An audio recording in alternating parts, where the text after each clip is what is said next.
What is up, wrestling fans? Welcome to another Pay-Per-Viewpoint edition of the Smark Out Moment Smack Talk podcast. I am your host, as always, Tony Mango, and joining me on the panel, I've got Robert D. Felice. Yo, yo. And Callum Wiggins.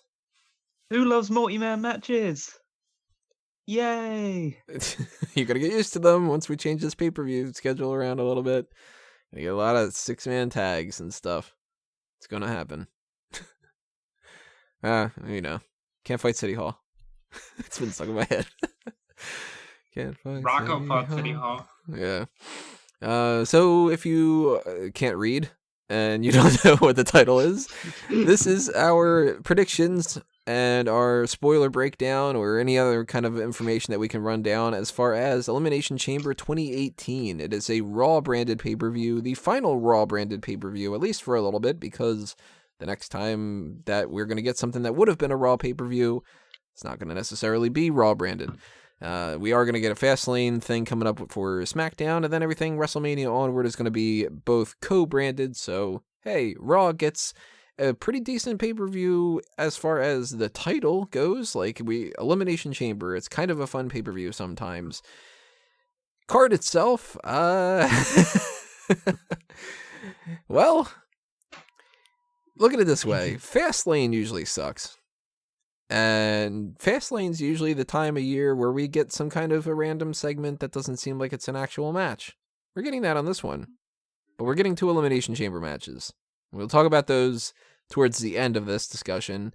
But the first thing we need to talk about, we only have, officially right now, and this is 4 o'clock Wednesday afternoon, we have 4 matches and a segment. One of them has another match on top of that has been alluded to, but it's not been confirmed. They waited until Wednesday afternoon before they updated the graphics for the website to begin with. They are dragging their ass on this pay-per-view, and I don't understand exactly why that's the case. So we currently don't have a pre-show match announced, unless it's one of the matches that we already have, but that they just haven't announced it. It's a pre-show, which either means that they haven't gotten around to announcing it, or that they don't even know how to schedule the pay-per-view yet. This is a weird-ass situation, and I would not be surprised at all if 20 minutes after I start processing this video, they go, oh, by the way, we added this match and this match, or some kind of thing like that. So if we are missing something, I apologize in advance, everybody. We can only prepare as much as we can prepare. They haven't prepared. It's on them. But I would say more than likely what match we're going to be getting, even though it's not confirmed in any capacity, we're probably going to get the Raw Tag Team Championship between The Bar and Titus Worldwide.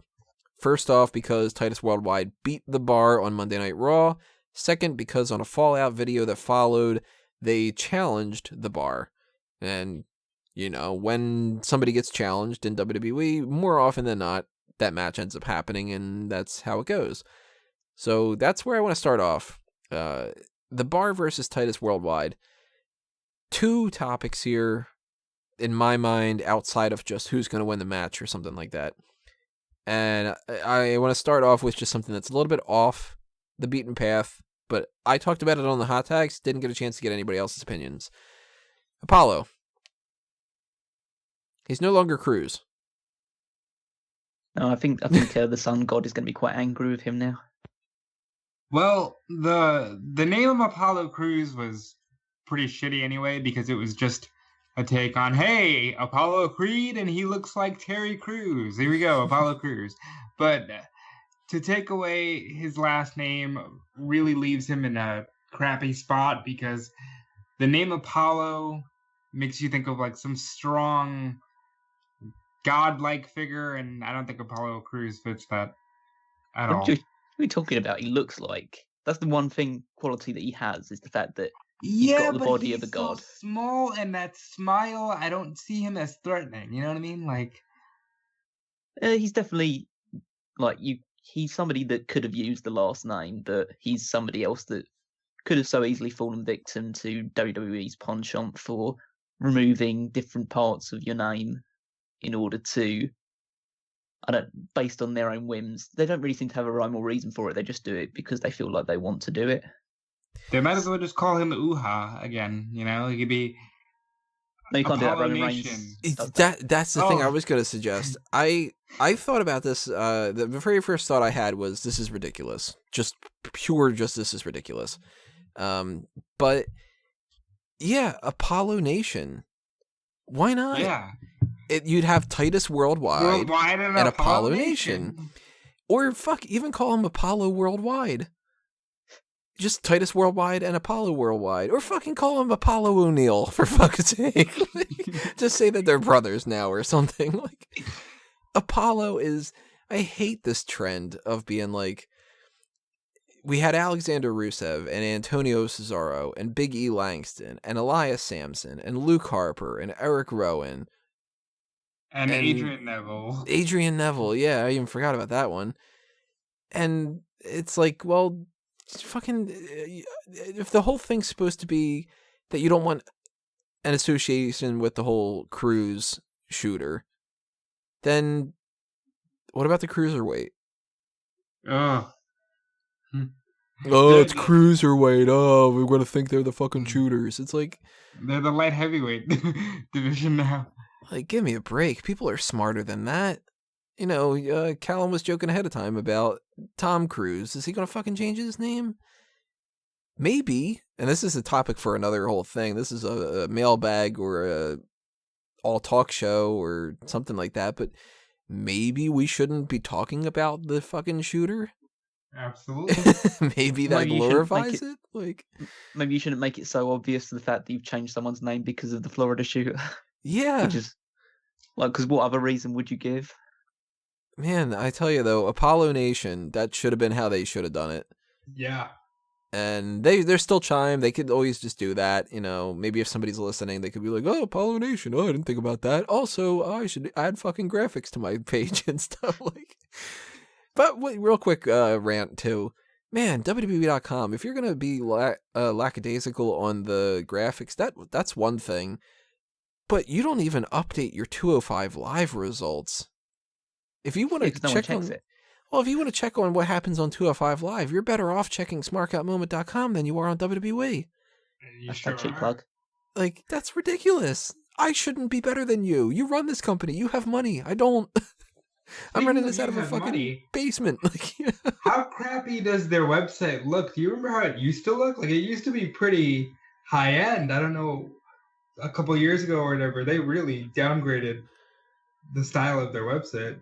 It's better than the little handheld video text videos things that they've been doing with those promos lately. I don't know what kind of outsourced people they hired to do that, but man, I hate those. Or the video blocks, Titantrons they've been using. Yeah, at least Jericho called them out on the interview thing recently. Did you notice that they changed that up right afterward? At least for this week. It was Jericho on a podcast. He said that he is like sick and tired of the robotic interviewers, and that everybody just sort of, I think it was Austin too, that whenever it's like, I'll ask you a question and then you'll just kind of stare off into the distance kind of a thing. And then it was like this week we had the whole like, let's cut to rings, cut to a side little picture-in-picture video of Renee Young going like, okay, and blah, blah, blah, all right, back to you, kind of a thing and stuff. I'm like, I wonder if somebody paid attention to Jericho's podcast. They probably did. Yeah. Well, hopefully Jericho can then say something about the like the words that are appearing up when people are doing promos now on SmackDown. I really hate those. Yeah, no. What about the Raw graphics? Like, the new Raw graphics look so Bush League. Like, TNA can do better. It's just little arrows pointing everywhere, and it's so minimalist. Like 2018, hey, we're a media company. Look at these play buttons. You're gonna watch this on YouTube. Yeah. Like, and they got rid of the intro. They're doing that thing again, which I hate. Like, the intro to the show is supposed to hype you up, and it's gone now. And yeah, Burn It to the Ground still was kind of fun. You know, I love that song, and it was just kind of like getting you pumped up. Just burn it to the ground, and fuck yeah, Raw, we're gonna kick some ass, kind of a thing. Now it's just kind of like same thing with Shinedown. Like when they rebranded for the brand split, I really enjoyed their whole presentation, and now I feel like we've regressed back to the whole Tonight is the Night era. So Elimination Chamber is not. I mean, there's a lot of weird things going with it. Apollo, that's one side little thing. Another thing to talk about with the Raw Tag Team Championship that I wanted to bring up before we even talk about the Bar versus Titus Worldwide. Technically, we have no match right now for the Revival or the Balor Club or the Good Brothers, or the fact that they still keep calling them Luke Gallows and Carl Anderson. They don't want to call them either of their tag team names. Fine. You guys think that this should have been Titus Worldwide versus the Bar, or should it have been some other kind of combo? And where is this going for WrestleMania? Because right now, those are the 4 tag teams. You know exactly where it's going for WrestleMania. They got lucky and got rid of the Jason Jordan problem. So now we have the 4, bland tag teams. And that's actually, I like all 4 teams. It's just right now they're being presented in a very bland way, and they're going to get thrown into a Fatal 4-Way at Mania. Maybe Jeff Hardy's ready to go, and maybe we get the Woken Hardys again winning the titles at WrestleMania, but in a clusterfuck tag team match. It's hey, what did we do last year? Well, we had like a clusterfuck tag team match, and the Hardys won. Yep. It's time for that again. I mean, it's pretty obvious that we're just heading towards a pre-show or like early show tag team triple threat or fatal 4-way match, and so it doesn't really matter who the Bar would going to be facing on tonight's show, because they're probably going to win and head into WrestleMania. Well, they'll probably drop the belts to somebody.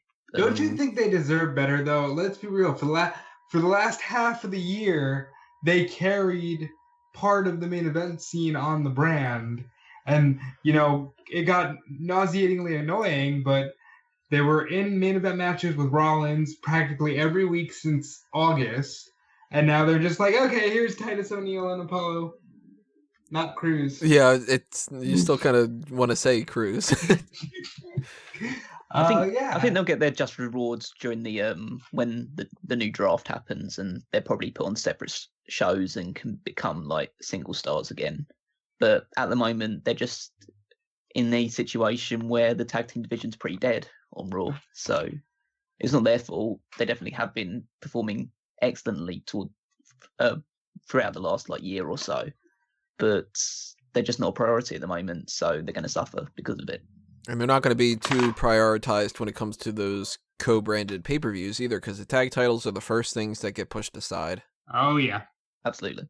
Especially around July when we have 4 Money in the Bank matches, folks, because we got a Raw Men's, Raw Women's, Raw SmackDown Men's, SmackDown Women's. That's going to be fun. Well, I'm pretty sure they'll mix them. Yeah, I'm assuming that that'll be just a women's and a men's. Oh, you see. You'll wait and see. We'll have to wait and see, because that's one of those things where if they do have 4, they are just lunatics. I have a complaint about this tag team match. Is the fact that I've seen it 4 times in the last month. Yeah, it's another thing too. It's just let's have them fight, and they have a feud because they've been fighting. That's not a feud. That's just a repetition of matches. I understand this isn't the pay-per-view era anymore, where you're supposed to have different types of matches leading into a pay-per-view, so you pay to see the actual match in the pay-per-view, because most people that watch WWE, not say most, but a significant number, have the network, so we're just going to watch the pay-per-view when it's on anyway. I understand that. But surely if you watch a match 3 or 4 times over, and it's not even a particularly interesting match to start with, because who's really that excited about Titus O'Neil and Apollo? Instead, you've got to sit through that. You've already sat through that 3 times, get however many results it is. There's already been a tag team title match, which the Bar won. And so what's the real excitement or the intrigue heading into this match? What are people really expecting to happen in this match that they haven't already seen before? Statistics. Titus O'Neil actually wins a match or wins a title. Yeah, this is not a seller match. No. Nobody's buying the pay-per-view for this. Nobody's tuning in to watch it. It's filler. And this is one of the 2, unless they add another match, this is one of the 2 matches that will be on the pre-show. It's just the way that it is. And for the people, by the way, that are referencing the idea of the whole co-branded things, this is not one of the first ones that's going to have that 4-hour chunk of time. So we've got a 1 hour pre-show and we've got 3 hours of the normal show. Realistically, the Elimination Chamber matches are going to take up an hour and a half. They're not going to be an hour apiece.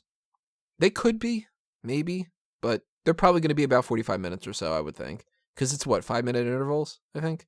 Yeah, I think the women's will probably be close to half an hour and the men's will probably take about 45 or so.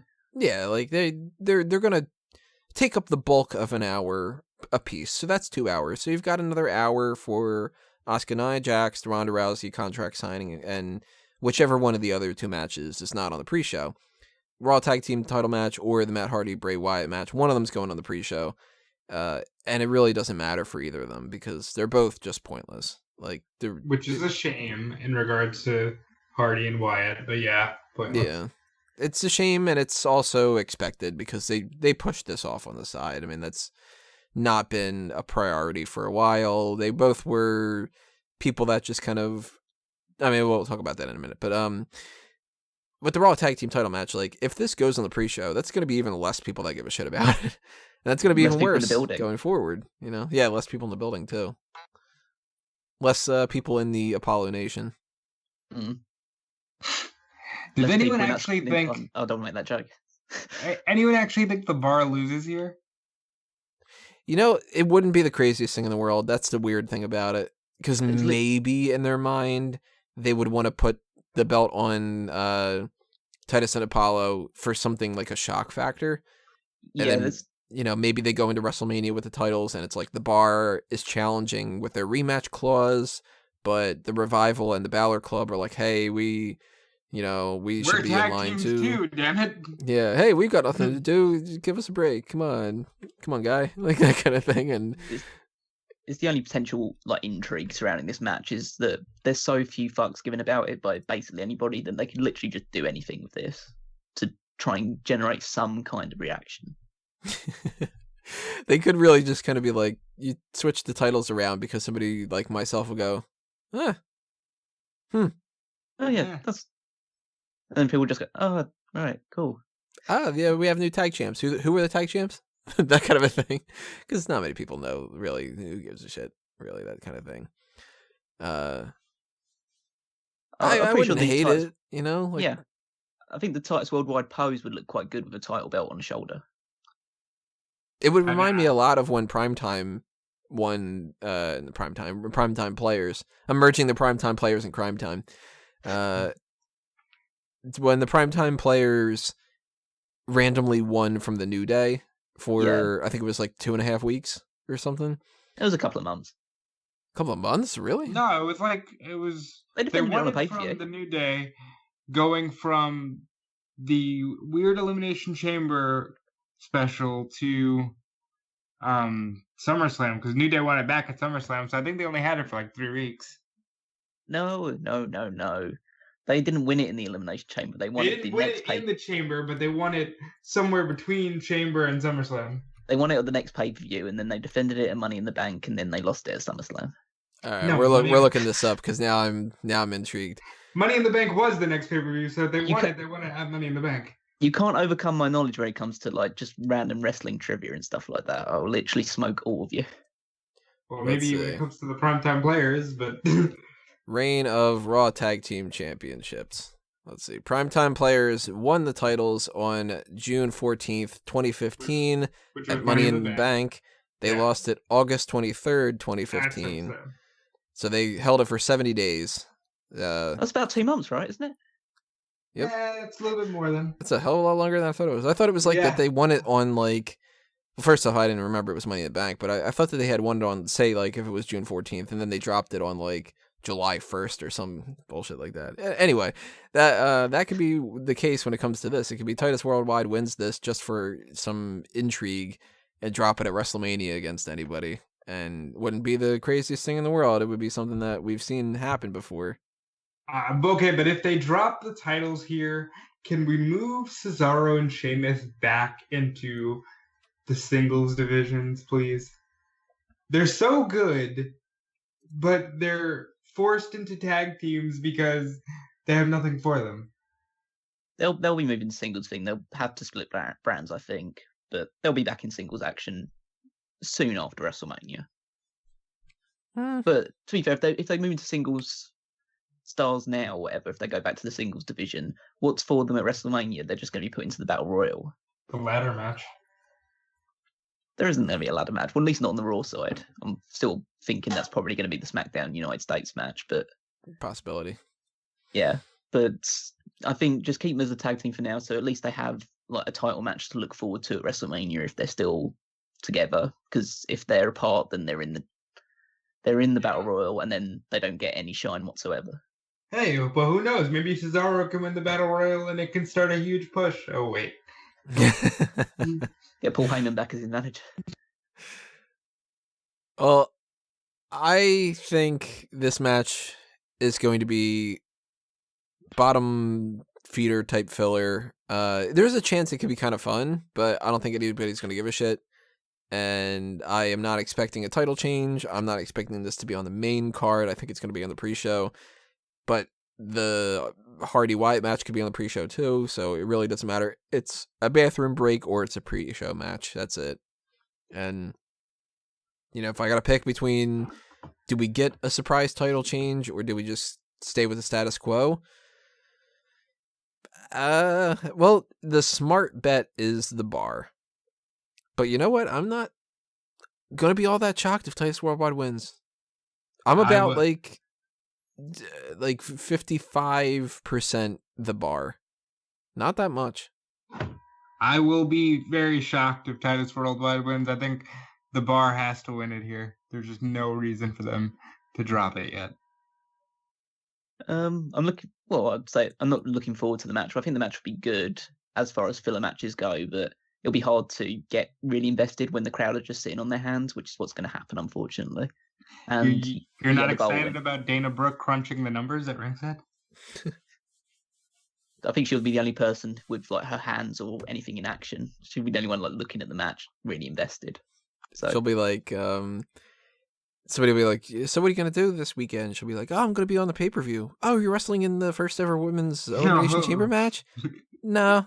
Oh, you fighting like Asuka and Nia Jax? No. I'm crunching numbers, baby. I'm standing ringside to watch my team lose. And my match wasn't even announced until like the day of the pay-per-view, so... The saddest thing is the best thing that Dana Brooke has done in a while is stand there while Charlotte last night on the Mixed Match Challenge went, hey, look, it's my protege. Hey, Dana. Which was like, that's so sad. Let's move on to another sad match. Yeah. The other potential for the pre-show, at the very least, if it's not the pre-show, it's going to be a bathroom break, is Matt Hardy versus Bray Wyatt. This should be the end of their feud, but it's going to end in a whimper. Nobody is going to really feel like this is the end because they're not going to go through all that much to really give it anything that makes it feel like it's the end of something. Back in the day, this would have been the type of feud that maybe it would have gotten enough attention and it would have been good enough that it could have been like some weird gimmick match, They could have had some kind of strange stipulation.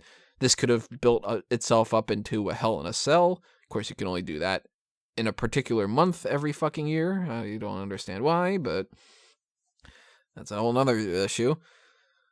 It should have led to another like final deletion match. I think it will. I don't think it's over here. I think it ends at Mania. It's some kind of final deletion. I don't think that they have the legs for Mania. There's a lot of 7 hours.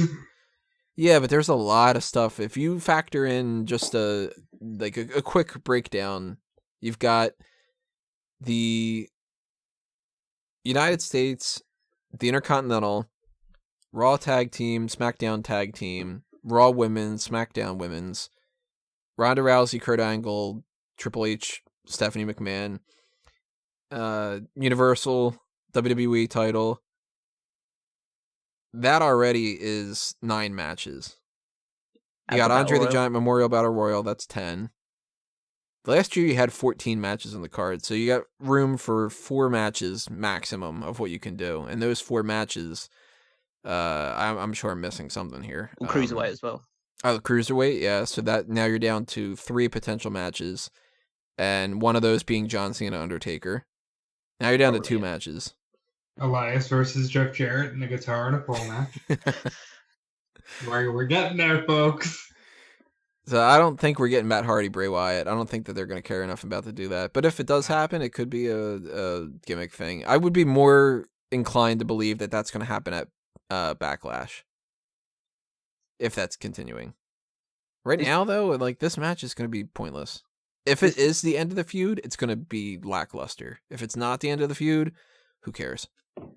This feud is quite upsetting, really, because it was one of the things that probably people were looking forward to when broken Matt Hardy first came on the scene. Is if he comes back to WWE, he's got to have a feud with Bray Wyatt, because it's just two guys which are like decent characters and decent talkers, but are more known for their surreal antics and being able to essentially, where the rest of the wrestling world is quite not so much serious, but a little bit more based in the sense of realism. They can just go as surreal and as wild and imaginative as possible. And this has been so uninspired. It's basically they got hooked on the idea of Matt Hardy laughing, and they've just stuck on that for the entire thing. It's like, oh god, he got a video of him laughing, got so many views on YouTube, so he just keeps laughing and nothing else. It's weird to me that they're doing a lot of social media based stuff with like the weird cell phone promos, but they're not letting Matt Hardy do Matt Hardy things. You know, the weirdest thing about this is that they haven't gone weird with it. They've almost kept it too serious. It's very straightforward. It's very wrestling. It's like back and forth promos, like attacks from behind the scenes, whatever, like interfering in each other's matches. Like, where's the giant giraffes attacking things? Where's the dilapidated boats? Where's the fireworks going off in people's faces and stuff like that? It's like, it's so boring. And by now, it's gone on long enough that you can't reinvigorate it. Now, people, either they like it or they don't. More people probably don't. So if you go like, oh man, there's going to be this wacky segment tonight, people are going to be like, oh my god, this feud is still going on. Because you can't tell somebody like, WWE's not going to go out there and put a little graphic on the screen that says, nah, seriously, we're trying harder right now. I think the only way they could reinvigorate this and keep this feud extended beyond WrestleMania is that they add more people to it. Jeff has to come back. And I think they will. Jeff has to come back. You need to have more people from the Broken Universe turn up, and Wyatt needs a new family. Well, I think the match ends in like a schmaz deal. Maybe Wyatt's about to throw Matt Hardy off the stage or something, and here comes Jeff. We get the Brother Nero, I Knew You'd Come. We get to Mania, which will be like a House of Horrors / Final Deletion deal. And if they really haven't learned their lesson on not to split up the Wyatt family, the Bludgeon Brothers go to Raw in the Superstar Shakeup, or Wyatt goes back to SmackDown, and they try to reunite the Wyatt family again because they haven't learned their lesson. But Bray needs a family. Hardy needs the Broken Universe. If they're going to do it, they have to do it right. What if it's a way to bring back Hurricane? Well, then it was all worth it. But you still need the Broken Universe because you have to go back to the Lake of Reincarnation. This is like... This match is going to be the worst match as well. Yeah, that's the other thing, too. I mean, it's not going to be the worst segment, but it's going to be the worst match. Well, match quality as a whole on this show is completely out the window. I don't see any match being a match to write home about. I think one match is going to be good, and that's it. And that's going to be the men's Elimination Chamber match. Yep. I think every other match is going to be problematic. And in different ways, too. It's really weird. It's like the Raw tag team, we don't even know if we're getting that fucking match first off. They still haven't announced it yet. So that's one of those weird things where it's like nobody's going to care and stuff. The Matt Hardy, Bray Wyatt one, they don't have crazy good chemistry together. Nobody's going to care. It's not going to be the end of the feud. It could be a pre-show, blah, blah, blah, blah, blah, blah. Some of the other ones we'll break down a little bit, but at the very least, if you've got like the important feuds going on, if you were to throw a match on the card like a tag title match like that or the Hardy Wyatt one, you would kind of assume that, well, if they don't have the strongest feud in the world, at least maybe the match will be good. And I'm not looking forward to either of those matches. So it's really a shame. This pay-per-view is gonna suck. Well, Like, we're really not doing our part in trying to hype the people watching or listening to this. No. But Yeah, no one's gonna listen to the review at this point. Let's Yeah. get a little bit excited. Nah, But, listen to us bitch some more. yeah, I mean, I know the match probably won't be of the highest quality, but there's always the hope that with these two characters that something zany or unexpected does happen. So even if the match itself from bell to bell isn't that good, maybe there'll be some sort of like explosion or special effect that makes it a bit more interesting or at least memorable. really, there should have been a promo, and this just popped into my head, of Maxwell like watching TV or playing in his playroom, and the spirit of Sister Abigail comes to him, and I he were gonna like, say the spirit of Eddie Guerrero. no, I was like, oh my god, an old joke's coming back. No, that's in the Sasha Banks matches. Yeah, the spirit of Sister Abigail comes to him. He gets abducted. Senior Benjamin has to set the battlefield for massacre. Like, this feud could have been so good, and it's gone. You know, like, we've lost this feud. I mean, Would you really guys just- rather have the Hardy match or the tag title match on the pre-show? The tag title match, because I want them to do something with the Hardy match. I don't care what happens with Titus Worldwide. I mean, I try and go along the lines of trying to keep the championships important, so I put the championship match on the main show, just because it's a title match and this match doesn't have any stakes attached to it. So, I mean, I think if the fact that this match has no stakes attached to it, and I'm hungry now for steak, but Yeah. Oh, Man, steak that sounds so real good. Yeah. Steak night. but if this match doesn't have any like repercussions. My stomach just So- growled. God damn. I think you should just give Matt Hardy a win, and just make this a chance for like just to at least pick up the crowd a little bit. I think if nothing happens and it's just a standard singles match and the feud continues, then oddly enough that it should be on the pre-show.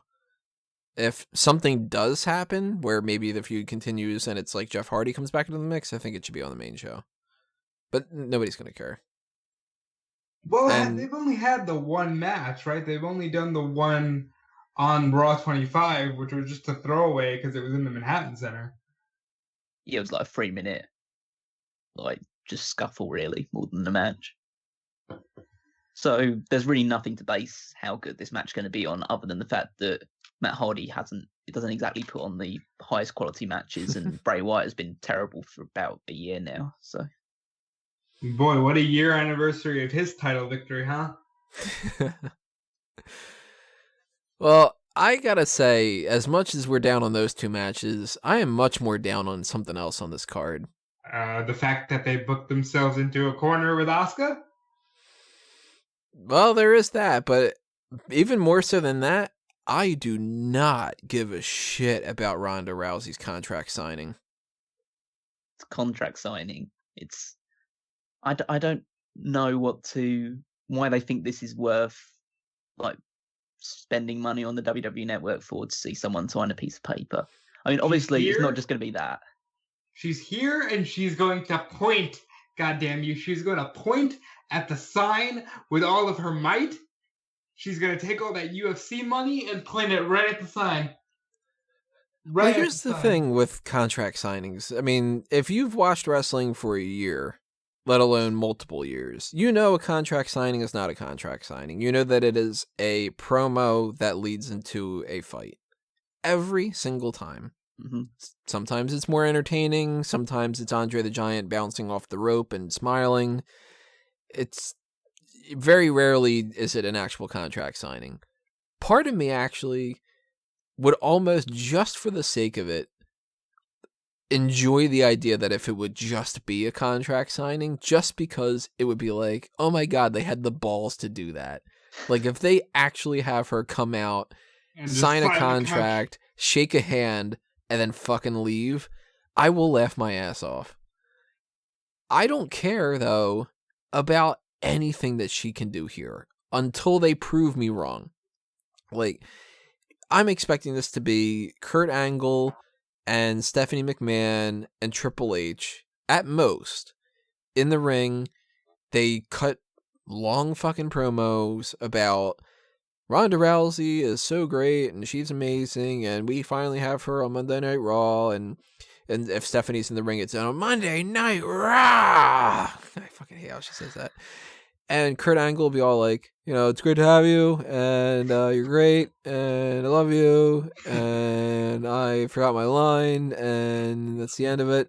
Welcome, Sondra Ralphie, to the... Can't wait to see you compete at the WrestleFest, that kind of thing.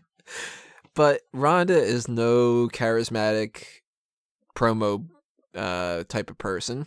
No. So this isn't even going to be as good as when we have, which I hate too on pay-per-views, when we have like our pre-show is going to be the Peep Show or Ms. TV or something. I hate that on pay-per-views.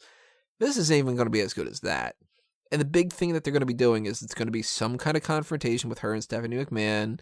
Maybe Triple H is involved. Maybe Triple H gets involved with Kurt Angle. Maybe they immediately set up the whole mixed tag match or something. No, stop suggesting this. It's please. gonna happen. And then we're gonna have to hear about how super fucking awesome, amazing, uber fantastic this segment was. And we're gonna get on Monday Night Raw at least twice, if not 3 or 4 times.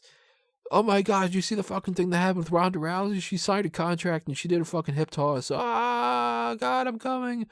Like, and I just don't want to fucking deal with it. Like, That's a great Michael Cole impression. Yeah, well, then it would have been, oh my. Yeah, Michael Cole is more, oh my. Vintage coming. Ronda Rousey is here. It's hot Ronda time. Like, How long does it take before he says vintage Rousey? First match, 6 vintage minutes. Rousey. First armbar. Oh, it's vintage Ronda. She's here. You might recognize this from her United Fighting Championship type stuff. And guys, I'm the coach. I work for ESPN. I'm a legitimate sportscaster. I've seen Ronda Rousey in a legitimate sport, and this is great, and this is why she's here. Well, coach will be like, what's it going to take? Corey will spat out something about Mandy Rose. I like Ronda. Ronda was kind of fun to watch with UFC. I liked kind of. I mean, I don't like UFC all that much. It's something where you get like WWE, all right, and we know it's predetermined, and UFC isn't. But for something that's the legitimate sport or something like that, it's fucking boring for the most part to me. And you can watch a minute and a half YouTube clip, and that's the best thing that Ultimate Fighting Championship gave us this entire year. Meanwhile, WWE is going all fucking crazy and stuff. And Ronda, I can sum up the entire history of her career of me watching stuff is just like, oh yeah, like, she beat that person's ass. And then I go back to doing whatever I was doing. And then eventually she loses, and I'm like, oh man, Ronda lost. Oh, okay. She's not something I'm really all that invested in. So they're already, for my personal taste, I'm already not into this as much as what WWE wants me to be. It's their job to convince me that she can not only be something that I can be into, like as a celebrity, but also a main roster, normal women's division competitor. And she might be great. She might be terrible. But you don't win me over with a contract signing, and you don't win me over with a promo, and you don't win me over with a hip toss.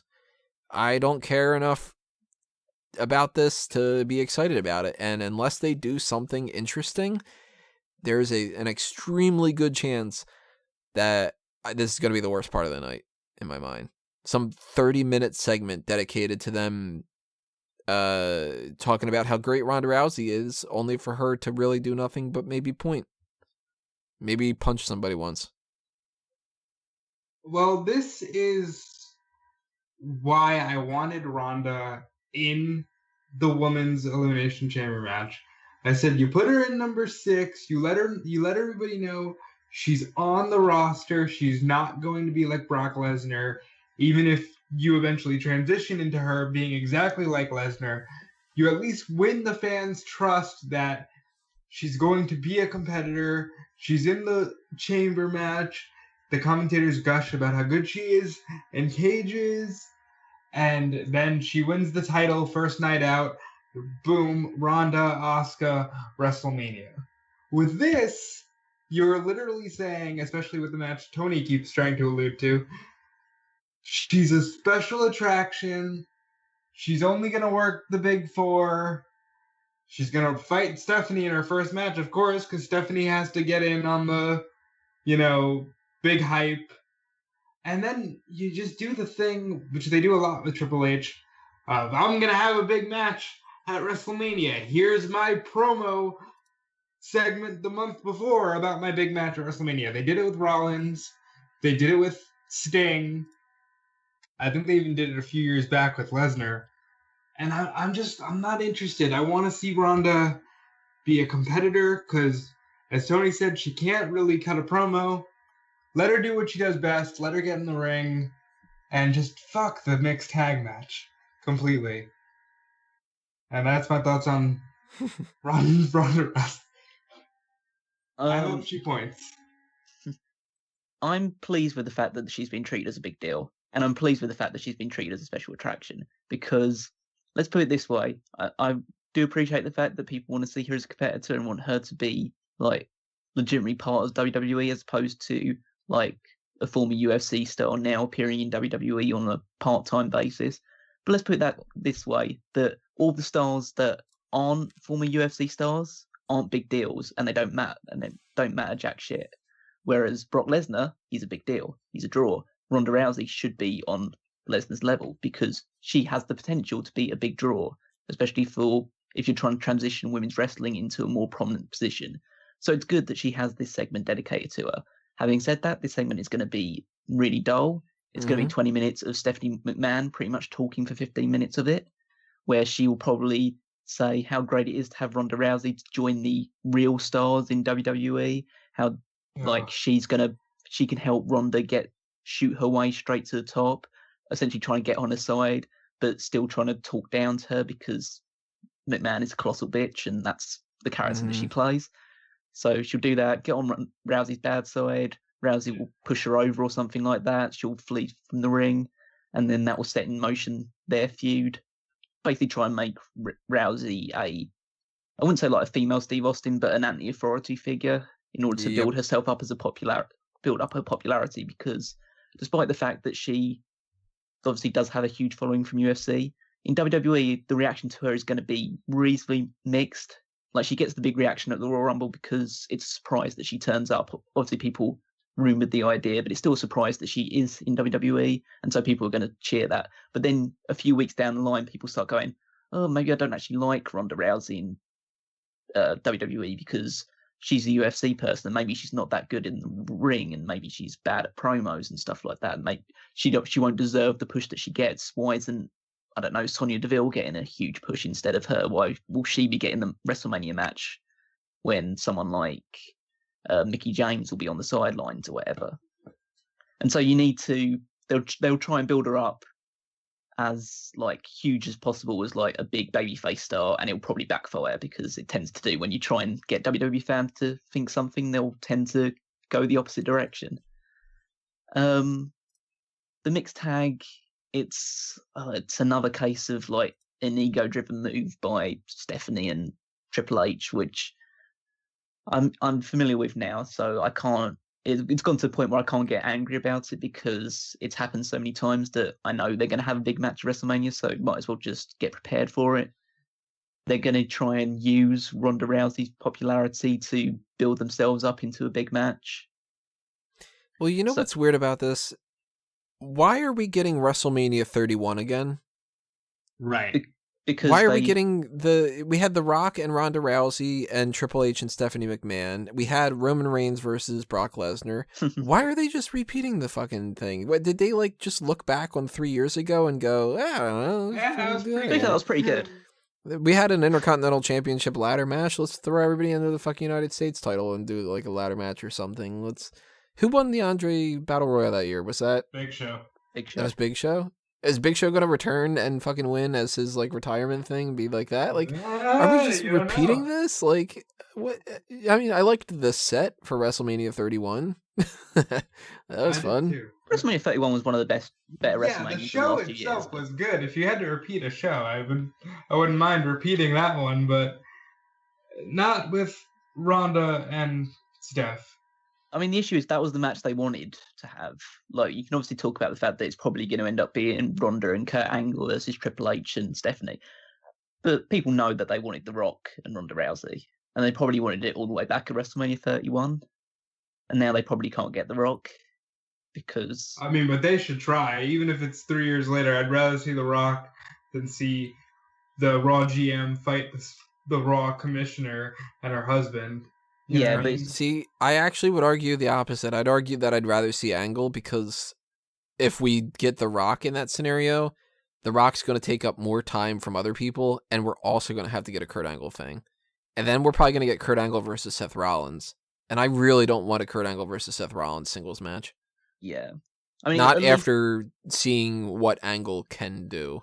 Before, I was like, all right, that'd be cool. Because I thought he could actually still wrestle.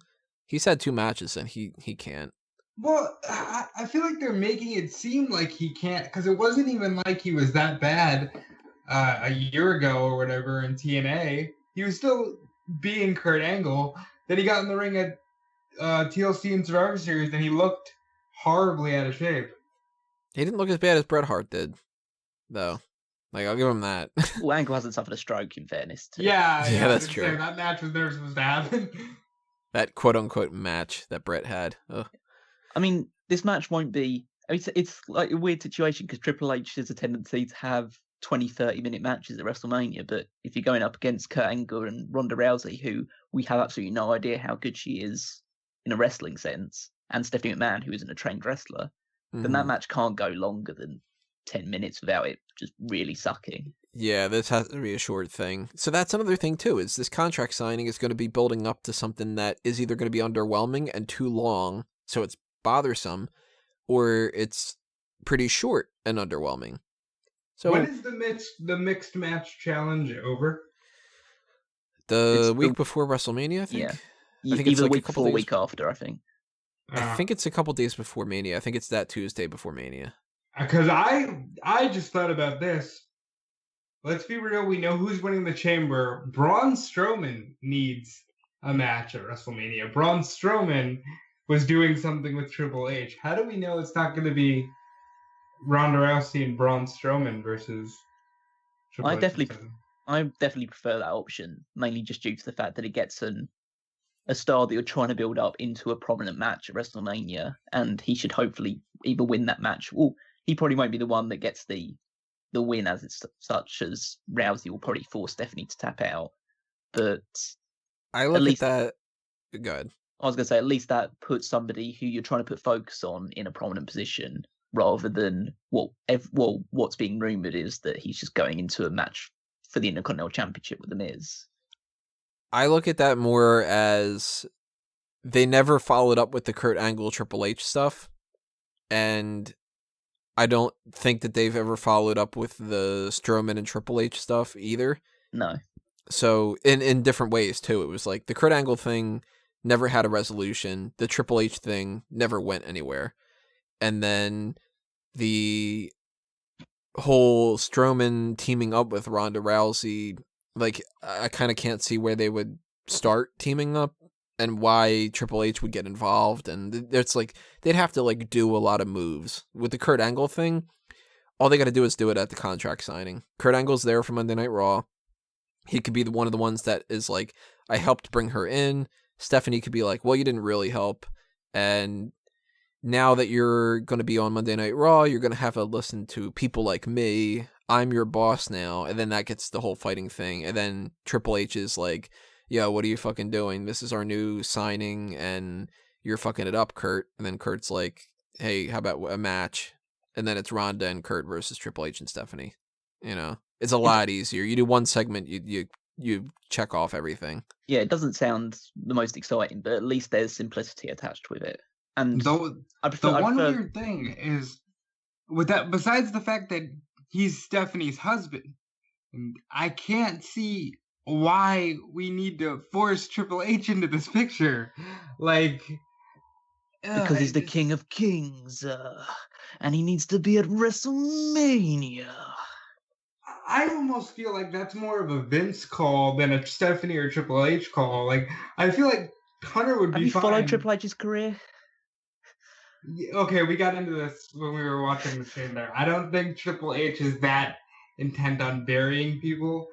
And I just don't think we need Triple H here. I just don't. I mean, if you want to, Stephanie with Nia versus Ronda, fine. But Triple H just does not need to be involved in this. Well, I'll put it this way then. Even if it isn't Ronda or Triple H or Stephanie that's pushing for this angle, they're not exactly saying no to it, are they? Yeah. And to be fair, they're the two people that probably could say no to Vince, and that would just nix the entire thing. So they're at least complicit in his ideas.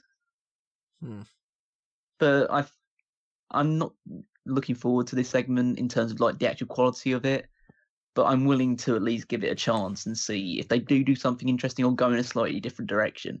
Maybe they start off the idea of like having Rousey and Stephanie as quite buddy rather than just throw them straight into the feud, just to give it a bit more like the build up as opposed to just, okay, straight away. And now we have 6 weeks of dancing around the idea that this is going to be a match at WrestleMania. I'll tell you one thing, I hate to say this because it's not going to happen, and I also don't even really like it, but the only thing I can think of that would really make me go like, oh shit, I did not see that coming and now I'm actually intrigued, is if it's Triple H and Stephanie McMahon versus Ronda Rousey and CM Punk. That's the only thing I can think of that would make me go, all right, you fucking got me interested. Yeah. Now I want to see Triple H and Stephanie beat the shit out of this team, because I don't want Punk back at this point. Really, I think that Punk burned a lot of bridges. I kind of don't really support a lot of things that he has done necessarily in his career and stuff. And that would at least be kind of fun to see, like the whole like, oh, I'm a UFC guy now and fuck you, Triple H, and like that kind of a thing or something like that. It's not going to happen, of course, but yeah, I think there's a less than 0.01% chance of that ever happening. I think there's more of a chance that the fucking honky tonk man comes into the segment than anything else. But this Ronda Rousey contract signing is going to be, I think, the worst part of the night. That is also the most overhyped. And that's why it pisses me off even more. I'm going to throw out 2 more just fun what if scenarios here because they just popped into my head. There's always the chance that we get another guy like a Lashley. I just, if you can't tell, I just don't want to see Kurt Angle and Stephanie and Triple H in a match. And I forgot Lashley was like hanging in the mix. Or there's always the chance that she's like, yeah, you're on Monday Night Raw. And Ronda just takes the mic and goes, no, I signed with SmackDown. And then it's like, well, what the hell? And then, we still get our Charlotte Ronda Rousey match. You know what? That's another thing to bring up too. That's actually a good transition to get to this other thing because we've got Asuka versus Nia Jax. I've written 4 articles, I think, about this at this point. Some of them have been posted, some of them haven't been posted yet. So I'm repeating myself a lot if you've read them all, but bear with me. There is no way that this match ends without some kind of bullshit. Yep, 100%. You've got the undefeated Asuka against the biggest woman in the company.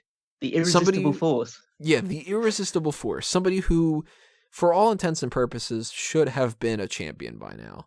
She's never won the NXT title. She never won the Raw title. She hasn't been a part of SmackDown, But for somebody who should have been built up as a monster and won the championship, it's weird that she hasn't.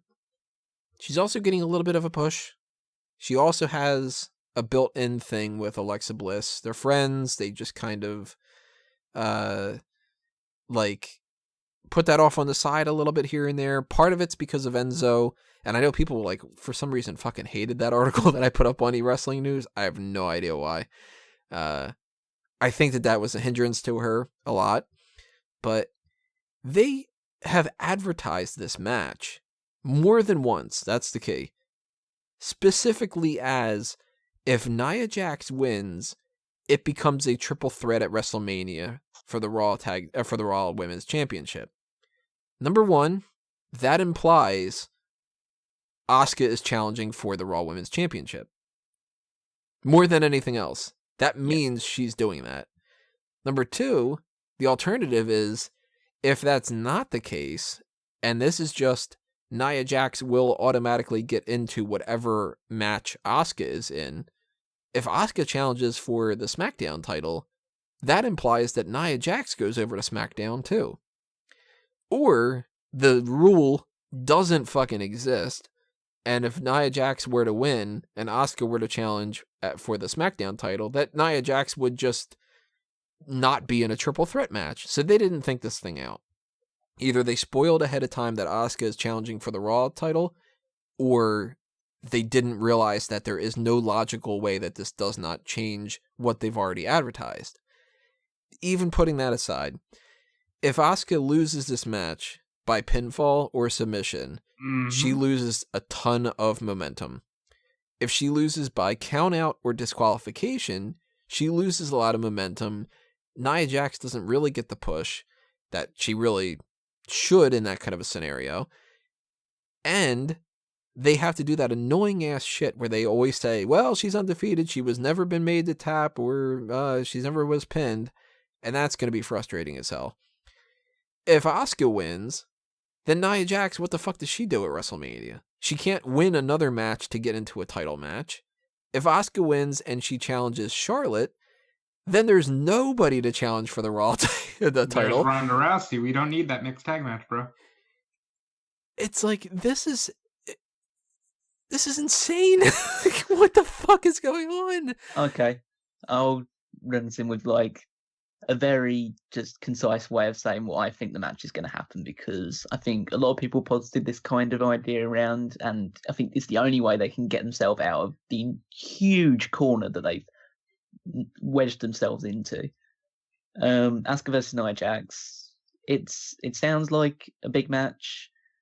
I like the fact that there's stakes to it. I like the fact, compared to Fastlane, at least Elimination Chamber has a lot of matches that have high stakes when it comes to WrestleMania in it. Oh, Fastlane's gonna be so fucking bland. Yeah, I know. So you've got these two people who really neither of them can afford to lose. What you do in order to try and wedge yourself out of it, which I admit isn't the best possible solution, but it's the only one I can really think of, have the match go on for as long as it's been going on towards the end. You've already had the women's Elimination Chamber match because that's kicked off the show.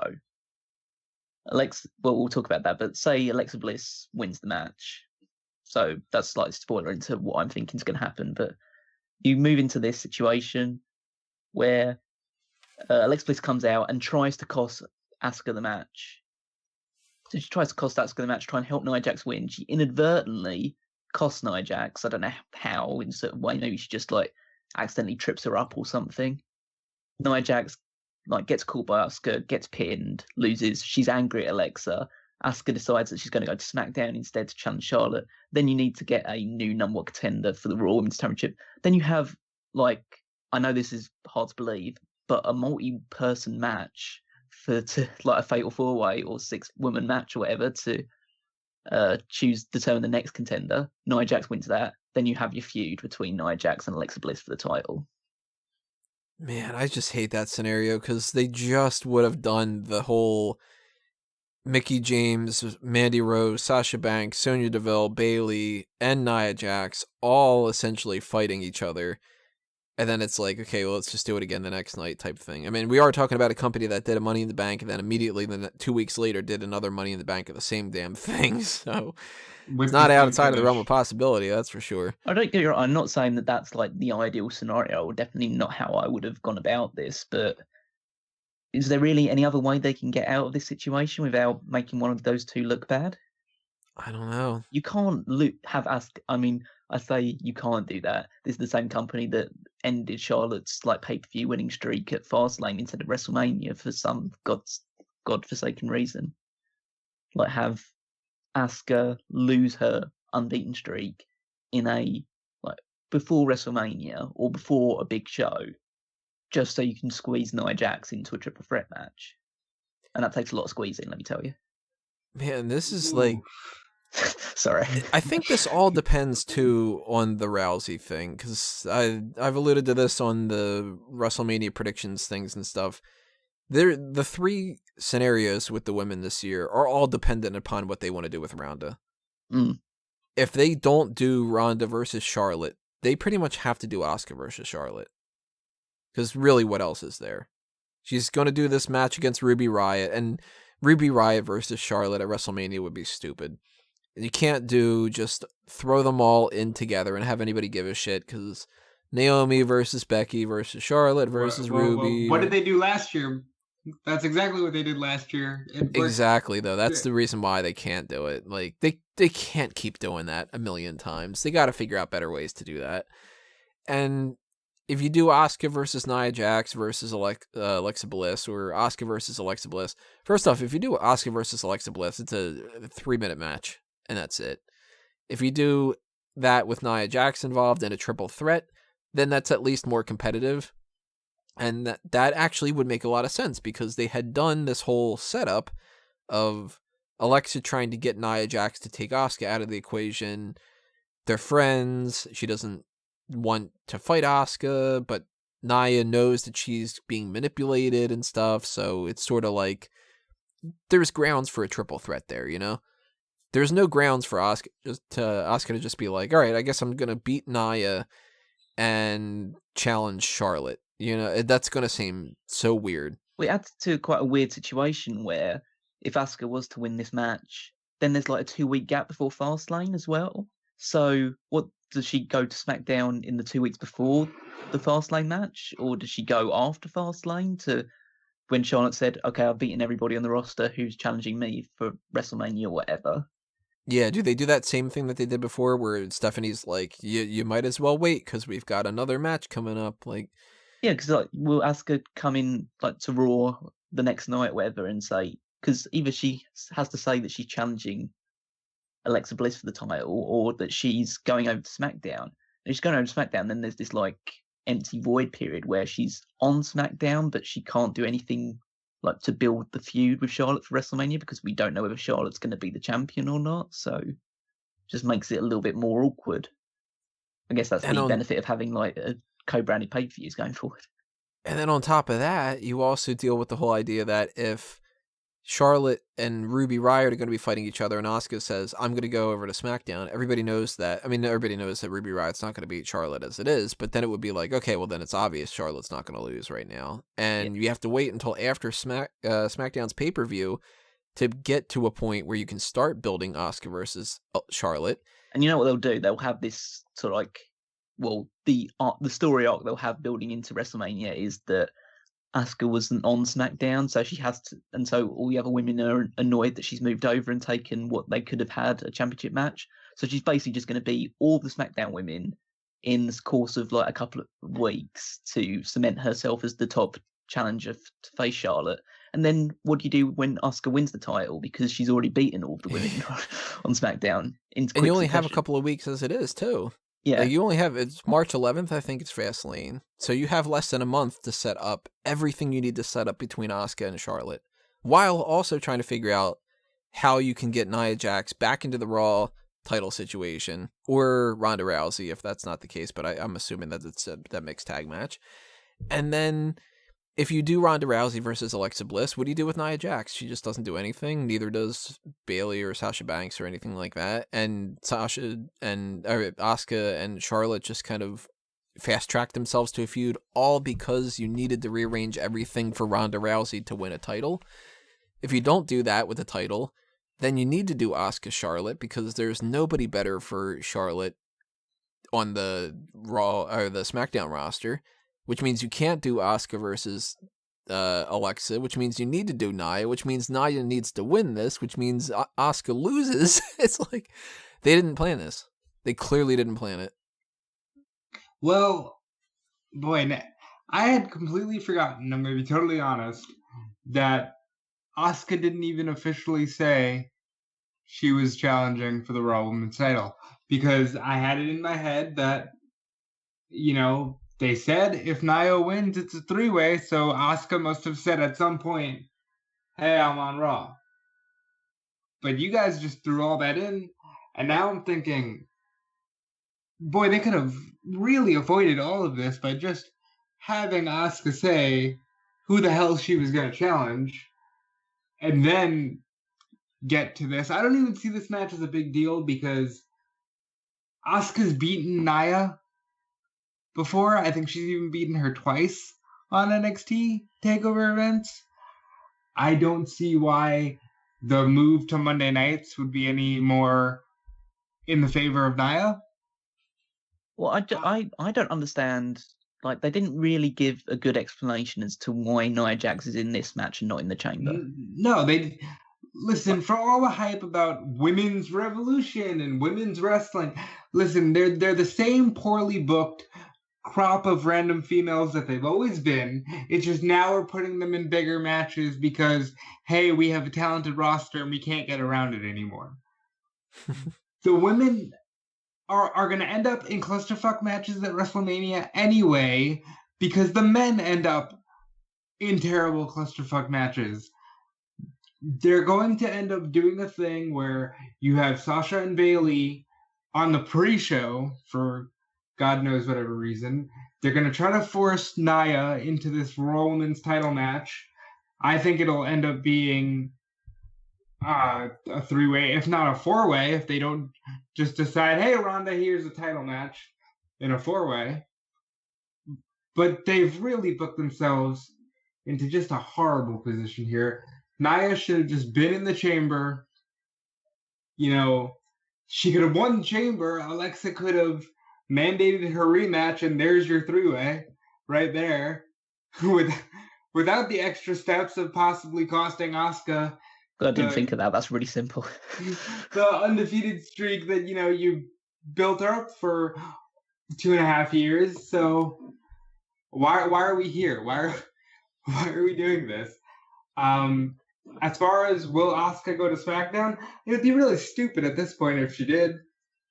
Why is she having this match? She could have just said, hey, I don't want to fight Nia Jax. I'm going to SmackDown. Yeah, there's nothing for her. Yeah, she can only lose in this scenario. I mean, it's really poorly arranged. There's zero logic here.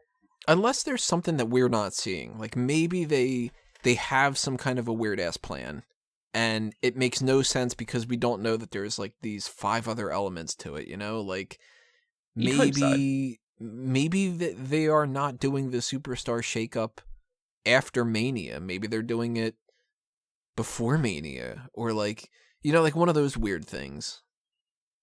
Like, it wouldn't make any sense. Yeah, it would really fuck things over for WrestleMania if, like, the entire roster's got switched around almost. Right. None of them would make any sense, but then nothing does. And it's almost like they have forced themselves to say, we either need to write Nia Jax off as not an option and also kind of hurt Raw, or we need to write Nia Jax off as not an option and hurt SmackDown, or we need to write off Asuka and hurt her. But then we're also talking about a company that hasn't used Shinsuke Nakamura since he won the fucking Royal Rumble.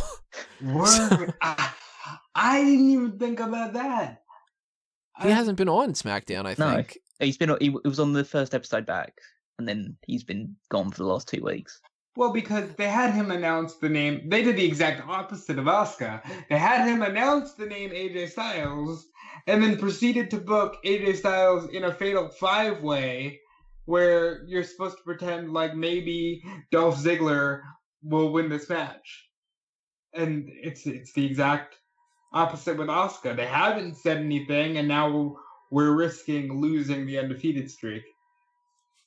I have no idea what's going on here, and it's I can't even predict exactly what I would have to say. If I have to guess, Asuka wins over Nia Jax. Yeah. Yeah. But I mean, like going beyond huh? this, going beyond this as well, aren't you tired of like having the Royal Rumble winner having to defend their spot on the pay-per-view before like WrestleMania? Surely you won the Rumble, that earned your right to it. And it's not like she's defending her spot, she's going to be in the match regardless, but she has to defend the fact that she earned a right to face them one-on-one. Like, this is a trope that's been going on far too long in WWE, that the Royal Rumble winner has to go through another hurdle to It only defend their makes spot. sense if there's some kind of controversy in the Rumble itself. Exactly. Like, if it was yeah, the two Rock people Big win Show it thing or or whatever. something. Yeah, if it was like the Rock Big Show thing where Rock's feet hit the ground first, but it wasn't seen by the referee. If it's something like that, then yeah, that makes sense. But in this case, Asuka it wasn't even, like, Nia Jax was eliminated not early on, but she wasn't even in like the top 10 or whatever. And Which yet she's again getting goes subjected. into why isn't Nia Jax just in the chamber? Either way, I wasn't thinking this until we just spoke about these last two segments. I'm now convinced that Mickie James or Mandy Rose or even Bayley gets their ass jumped before the chamber, and Nia Jax. Yeah. See, that's another thing I wanted to bring up. I'm glad you brought it up, and that's a good transition to go with it, because that's one of the only ways I can see out of this. Asuka beats Nia Jax, maybe through a distraction by Alexa Bliss. Maybe it's an unintentional thing. Maybe she just flat out beats her. Possibility. Or, you know what? Maybe it could be one of those things where Asuka wins because there's some kind of like count out. So it keeps Nia looking strong. And we do the Raw Women's Elimination Chamber match afterward. Nia bitches and complains to Kurt Angle backstage, and she goes like, "This is bullshit. I didn't fucking lose that match. I deserve to get another chance." And he goes, "Well, I don't know what to tell you. I didn't read the script." And then we get maybe Mickie, maybe Bayley, maybe Sasha, who knows. Somebody can get jumped. Nia takes their place. Nia wins the championship. Hold on a second. Does somebody need to get jumped? Because we should have an extra pod, right? There's going to be 7 men in that Raw men chamber, so... Well, they actually could justify it that way. They could say, "Look, there's 7 men in that one. Why can't there be 7 men? 7 men in the women's one. Why can't there be 7 women in that one?" They could justify it that way. And then in that scenario, Nia wins the title, and then you've got a triple threat because Alexa is the champion that gets the rematch clause. Nia is the champion. Asuka has the title shot. The only question at that point is, what do you do with Charlotte? Then you have to do the Ronda Rousey thing. Which, if you do the Ronda Rousey thing, then she can't sign the Raw contract. Or you do clusterfuck Charlotte versus everybody. And who gives a shit? You know? In the Queen's Open Invitational fucking women's match. Because nobody's going to care if it's like Becky versus Charlotte. That's going to be, you might as well put it on the pre-show. Yeah, Why do you get the sense if Nia Jax were to go that way? I'm not saying that's definitely not an option, but you must get the sense of like, if that was to happen, then these guys are just so desperate for a triple threat match to happen for this championship. Like, it almost feels like, so you've gone such a roundabout way of doing this. You must have been desperate for this triple threat match to happen. Like, why is it so important that these 3 women fight for the title at WrestleMania? Surely can't one of these two have a singles match instead? Like, why are you so like hell bent on having it be a multi-person match? Well, because they've been building this story since December, but you couldn't do it at the Rumble because we had to have a historic women's Rumble, and you couldn't do it in this month because we had to have a historic women's chamber. I understand the story, but you need to have it as just one-on-one. You can't just throw the Royal Rumble winner into this story, because then it's like the real story is between Nia Jax and Alexa's friendship, on and off again friendship, and then you just throw in the Royal Rumble as like an afterthought into I it, think when that it should be Asuka's story. that's more so, I think, because if they, well, I mean, you look at like the crop of women that are in WWE right now. You've got Alexa Bliss is at the top. Mm-hmm. She's not going to be at the top for long because she's got Nia Jax, Asuka, Ronda Rousey, Charlotte. Those are the other ones that are really fighting for that top spot. Mandy Rose and Sonya Deville, they'll hang around the same as what Naomi is and Natalya and whatnot. Carmella still has that Money in the Bank. Mm-hmm. We don't know what is happening with that. Carmella is not beating Asuka if Asuka wins that SmackDown title. No, I think Carmella is not beating Ronda Rousey. Carmella is not beating Nia Jax. No. And she can lose or whatever, and they can actually retroactively change it and say that the SmackDown Money in the Bank can be used on Monday Night Raw. They can do that. But they are going to put that belt on Ronda at some point this year. And you think so, yeah. She is going to have 3 real matches that she really is built up to, and that's Nia Jax, Asuka, and Charlotte. Those are the 3 main matches for Ronda Rousey. Because even though it's like Ronda versus Sasha, that'll just be like a regular thing. That'll be, this is really, really important for, I was going to say Battleground. The Battleground doesn't exist anymore. This is our big match that we're going to be having for the Raw or the SmackDown Tag Team Championship. I want to give her the tag titles already. Ronda goes into a match at, say, Money in the Bank or something like that against Sasha Banks. And she has her match against Bayley, and she has her match against Becky, and then eventually builds up to a Charlotte thing or something like that. Like, that's what the case is going to be. So it's almost like you have to have Asuka and Ronda on separate shows. Which, if Ronda is going to be on Raw, Asuka has to go over to SmackDown. Which means Asuka doesn't need to win this match against Nia Jax. Which means she can't win the match at WrestleMania. Unless you are fine with doing Asuka versus Ronda and immediately having one of them lose. Like at Backlash? You think they just throw it Right. out? Like they can't do that. So I think this has to be Asuka has to not fight for the Raw title. She has to fight Charlotte. Yeah, she does. Asuka needs to go with SmackDown. You know what's so depressing about this is we put a lot of thought into all of these things, and I guarantee you it won't even be a fraction of this intriguing. Like, they'll just, oh, look, Nia beat her. Okay, triple threat. I got a feeling we put more thought into this than they did. Yeah, I can imagine so. But let's concentrate on the actual like women's chamber match itself. We're all going with Alexa Bliss winning, right? Unless there is a weird thing going on with like Asuka, Nia Jax, Ronda Rousey. This has to be Alexa winning. It has to be. Like, I mean, by the way, we didn't say it. So are we like just all gonna not suggest anything for Asuka and Nia, or do we all think Asuka's got to win this? I think under your head you have to go Asuka. Yeah, I'm convinced it's gonna be Asuka. I think like my scenario of Bliss accidentally costing Nia is the way they're gonna go about it. But yeah, I think Asuka's gonna win, so Bliss is gonna win this match. Yeah, I mean, there's a lot of intrigue and stories going into this. I mean, I say intrigue. It's been a reasonably good story. I don't want to shit all over it really. With the idea of Alexa Bliss trying to get on Mickie James's good side, so she has an ally going into this match. So you kind of know that they're probably going to be the last 2, and Bliss is just going to be, or they're going to be 2 of the final 3. Bliss is going to turn on her or something just to like just DDT her out of nowhere. Yeah, she has to pin Mickie. Yeah. Because I give them credit for this. They actually thought enough ahead of time to say Bayley and Sasha will probably team up. Sonya and Mandy will probably team up.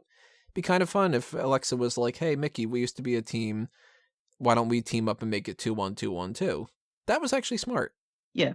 I like that. And then there's also the underlying tension between Bayley and Sasha Banks as well, in that they've been having a few like confrontations with each other, and they had a match recently. So I think one of them should eliminate the other, and you probably should have one. Who at the Rumble? Sasha eliminated Bayley. Yes, so Bayley will probably eliminate Sasha here. Well, Bayley got a win over her on Raw though, so I think the one who should the one who eliminates the other one should be the one that's turning heel. So if you're going to turn Sasha heel, she should be the one that eliminates Bayley. I want these two in a more prominent role, and I know I have to wait till WrestleMania season's over to get that. But Bayley and Sasha, 2 out of 3 falls at WrestleMania, would probably go on the pre-show, but it deserves more than that. You know what I mean? They're definitely, in terms of the quality of their performances and the matches that they're capable of putting on, probably compared to basically every other match that is going to have a prominent position in the women's roster, it's probably at a higher standard, but they're just not a priority. And I kind of don't care to see it. I mean, have you seen it enough? Really. Yeah, it's not that I haven't seen it enough, but like, what have they done since being on? I mean, Sasha Banks has won the women's championship like 4 times, but she's never held it long enough to really care. She's never held it long enough to be a champion. I definitely think that they squandered them last year with, the random, again, forcing Nia into the Raw title match with that 4-way last year. That was a very dull match, and I had high hopes for that going into it. It should have just been 1-on-1. It should have been Bayley versus Sasha and that one. Yeah. Or, what really should have happened is that Charlotte should have been defending against Bayley and Bayley should have won at WrestleMania, but that's neither here nor there, really. But in this situation, you kind of it doesn't make sense for any of the other 5 people to win the women's championship. Like, there's only one that should hold the title going into WrestleMania, because Alexa Bliss, even though, so I have had like my doubts about Alexa Bliss's ability within the ring and her progression in that area of wrestling, but she's obviously the biggest star and the person that you've built up the most over the course of the year. So she should ideally be walking into WrestleMania at least in the championship match, if not the champion like herself. That's the way I see this match going. I mean, at the very least, we can rule out Mandy Rose and Sonya Deville as having absolutely zero chance whatsoever. There's absolutely no chance. Yeah, I like it. There's no way. There's more of a chance that Mickie or Sasha or Bayley wins, but even the 3 of them, they're not going to win unless there's some Paige wrestles again. Yeah, there's actually more of a chance that Paige wins this than Mandy Rose or Sonya Deville. Oddly enough, it's weird. This is Alexa Bliss's win, and I would love to see Alexa win, being like going from start to finish and getting a little bit of credibility. But I'm okay with her as a heel character being like the 5th or maybe even the 6th person and winning that way, and kind of being like that she, Bayley and Mickie were fighting their asses off, and Mandy came in, and then Sasha came in, and then Sonya came in, and these 5 women are really fighting it out crazy, and then Alexa comes in and picks the bones. Like, I'd be cool with that. She's a heel. She's fine. Yeah, it fits best for a character. But this is definitely Alexa winning. We're all going with Alexa, right? Yeah. Uh-huh. Unless there's some kind of weird thing with Nia getting involved. Yeah, that's the only. Or Ronda. Or Ronda. Or fucking Ember Moon, for all we goddamn know, the way that they're doing this kind of stuff. Basically, out of these 6 people in this match, Alexa Bliss is the only one with a chance of winning. Definitely. Now with the men's, this is the match I think is going to be the best match of the night. I think this is where we're going to see the actual spots happen. We were talking a little bit about this ahead of time, just before we even started recording and stuff, about the idea of like who's going to do what in different things. This is the one last thing I want to mention about the Raw Women's Championship match. I hope Sasha doesn't get injured. Yeah, I hope so. She is just... Yeah. She's going to risk something. She might try to kill herself just to be as up there as the men's. I imagine she's going to try and hit a frog splash off the top of the... I was thinking Bayley tries to hit the elbow off the top. But yeah, I can see her trying to go for a frog splash. But we'll see a lot of that. Didn't work out well for RVD, though, so I hope she doesn't do it. But we'll see a lot more of that stuff in the men's, especially when you've got people like Seth Rollins and Finn Balor in the match. They're going to be doing something that's reasonably spectacular.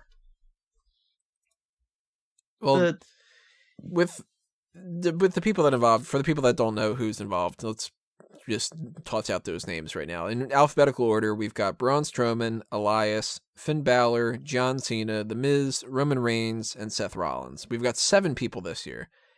First things first, we know we're starting with 3 men instead of 2. Has that been confirmed? Or... Yeah, they said that on Monday Night Raw, actually. Oh, okay. Yeah, makes no sense. I think that it was Cole was just sort of like, And this year, we're going to be having 3 men start off in the chamber instead. And that's why I didn't hear. I drowned out Cole. Yeah. Much, so. So we know that Miz is starting with 2 other guys, and Elias is going to sandwich the thing. So I'm going to go with Miz, Roman, and Seth. I was thinking maybe Miz, Balor, and Seth. Yeah, I was thinking that 3 as well. Or Miz, Balor, and Roman. I think Strowman can't be one of them. No, I think you established, like, during the Gauntlet match on Raw, that Seth is kind of an Iron Man, so he should be someone that starts it off. That makes sense. He goes through all this punishment on Raw, and then he has to start this match as well. Like, it's a little harsh, but he's already been built up as, like, this is the guy that could last as long as possible. Like, you can imagine the commentators saying now, Seth Rollins lasted almost an hour in this match, so it makes sense that he's starting this thing. It could actually be Cena in there, because if he has nothing else better to do, maybe they want to give him a prominent spot at the beginning of it. I kind of hope not. Well, I think that there's a couple things that could happen here, and there's some ways that I think that this can factor into WrestleMania, depending on what their plans are. I'm hoping that Finn Balor pins John Cena. I would like to see that happen to get him a little bit of a boost back up from losing to Cena. It might not happen. If Cena's going to get eliminated. If he gets eliminated, I think it's only going to be from 3 people. It's either going to be Braun Strowman, Finn Balor, or Roman Reigns. I don't think Elias is getting that pin. What are you talking about? Elias has beaten him up like every time they've interacted. They haven't been interacting as much lately, though. I think that they're past it. I would love to see Finn Balor and The Miz at WrestleMania against each other for the Intercontinental title, as opposed to Strowman and The Miz. So it's either Strowman or Balor that pins The Miz, I think. And if The Miz gets a pin on anybody, I think he can only get a pin on Seth.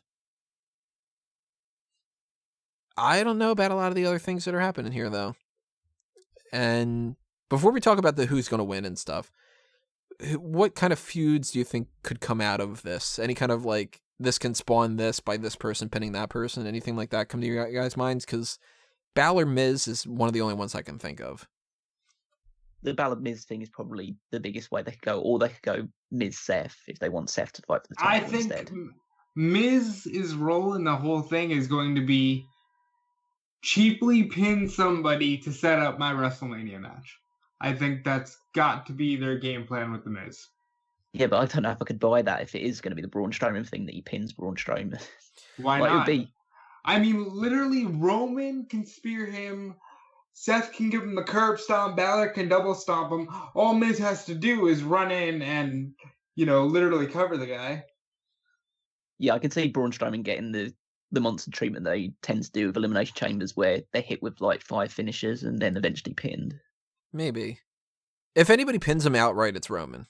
Yeah, I think if it comes down to like those 2 as the final 2, which it probably should do, just based on the fact that they're the only 2 people that people realistically give a shot of winning this match, then Roman pins him outright. And to be fair, Roman is one of the only people that have pinned Braun outright, so it can be kind of believable. But in terms of other feuds being spawned off, like, you might want to do Elias versus Cena, not obviously for a WrestleMania thing, but just as like an actual mini feud in the space between now and WrestleMania. Because if John Cena versus The Undertaker is going to happen, you're not going to have The Undertaker wrestle beforehand. So Cena needs someone to actually have matches with. I don't think Cena actually wrestles.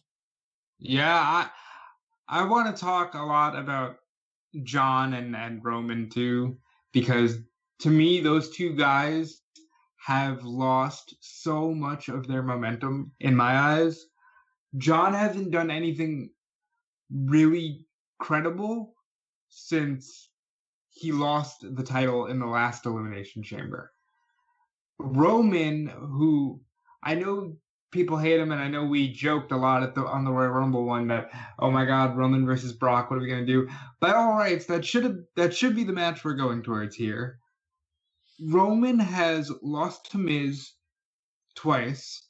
He lost to Seth through a roll-up. And I know it's wrestling, and it's like he can just win this match and come out all strong, and Paul Heyman can do his magical mic work, and we'll be hyped for the Roman Brock thing, or as hyped as we can be. But Roman should be looking like a beast, and he's not. And to me, that's a problem, and that's caused me to actually really not even want to see him win this thing at this point.